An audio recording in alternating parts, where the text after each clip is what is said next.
Lieutenant Jeremy Rhodes of the Pleasants County Sheriff's Office was laid to rest today, surrounded by friends, family, and many law enforcement departments from our area. Lieutenant Rhodes passed away at home due to complications from cancer on Wednesday, January 14th.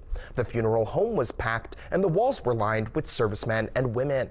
Semi and fire trucks waving American flags lined the streets in Rhodes' honor.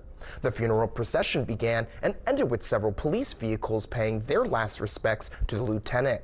Rhodes leaves behind his wife Miranda and 4 children, Caitlin, Jeremy, Elena, and Aiden.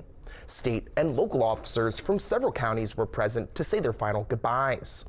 Pastor Chris Tagliani of Rhodes' home congregation officiated. As a nod to Rhodes' sense of humor, a cricket chirping noise could be heard from his casket as loved ones approached to say their goodbyes.